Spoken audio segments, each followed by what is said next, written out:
you everyone for being here tonight. I want to welcome you to the City of Floresville, Texas Department of Transportation and Transportation Alternatives Program public hearing, public notice. I'm going to hand it over to our city manager. Thank you, Mayor, and the public. We are here to have a public notice that the City of Floresville is applying for submitting an application to the Texas Department of Transportation for the Transportation Alternatives Text Belt TA grant. The purpose of this meeting is to allow citizens the opportunity to discuss the needs of the community regarding the hike and bike paths for safe pedestrian and bicycle transportation. The city encourages citizens to participate in the development of the text belt application and to make views known at the application. Citizens may submit their views and proposals in writing to Henry Attorney, the City of Floresville. Persons with disabilities who wish to attend the meeting should contact City Hall to arrange any special assistance, so that should not be a problem. We are handicap accessible.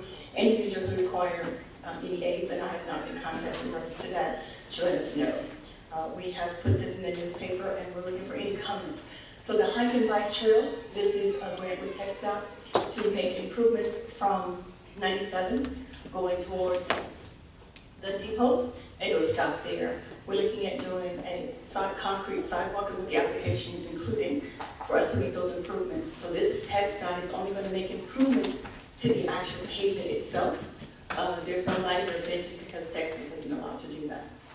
This is the application we've spoken to before, but this is a requirement, and I believe later on the agenda tonight, if the council so chooses, they can approve for us to submit application. Is there a matching from us that we will, if we are awarded the grant? Is there a matching part for us? It's the 80-20 match. And what is the amount that we're looking I at? don't have the total yet. Intrepid is doing, he's our engineer, and he's going to be giving those, and I'll have that information for you and share with you in the council when we come in to do so. But the last estimate was about $485,000. And then just specifically for the sidewalks? It's yes, ma'am, for the pathway, and it's going to be in concrete rather than asphalt. The engineer thought that the asphalt would be a little bit too hot, especially since we're having, I believe they told me 10 or 13 days of weather that's over 100 degrees, and so asphalt's pretty hot, concrete's a lot better. But it's only going to be this phase, so it will go from 97, right there, 97, all the way to the depot, and then it will stop. The bike path itself is larger than that. It's actually 2.9 miles, but we're only going to do that section so we can do a section at a time.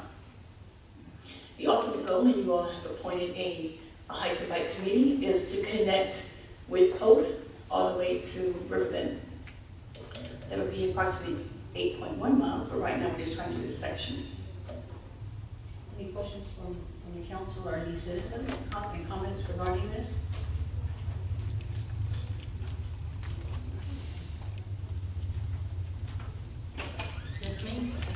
Thank you, Mr. Hewitt. We're making all these beautiful things, and it falls on our back.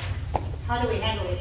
Mayor, for record, can she give us her name and address? Dolores Kiki, And your address is? 1305 Okay. Thank you. What I'm saying is, we plan on all these good things, and we know you have your heart in it. I'm asking from the bottom of my heart. I worked for the school for 27 years, and I've met a lot of people worse than me, handicapped, retarded, sickly, elderly, and yet none of this is thought of when you all stop to ask for all these extra good things. Why? Is it so hard to look into another area or cut that off to a point where it's available for other people that they're in dear need, not just begging? I mean, they don't even go to that extent. Why? Why do we have to put up with all this baloney? It doesn't make no sense to me. Because some of us are on a limited income, and we know if we can't have it, we put it back. So why can't you all do some of this to improve everybody's way of life and living? We all need the water, you know. And so it just makes it hard to understand that you all can turn around and be brave enough and honor enough, and I know you're going to do it in the end, and go forth and do whatever you want without no due respect for all those people that are in dear need, elderly, handicapped, and on a limited income. Those What do we do? And some of this that I have heard, and I see in the paper, some of them had 2 or 3 jobs. Supposed to be being paid for it, those 2 or 3 jobs, according to the paper. I don't know. But what I'm saying is, how can one human being carry Thank you, Mrs. Keith. one job? Thank you. Any other citizens' comments pertaining to the public hearing on the hike and bike trail grant? Any comments by the council? Okay. If not, this public hearing is concluded at 5:53. And in 7 minutes, we will begin our regular scheduled council meeting. Thank you.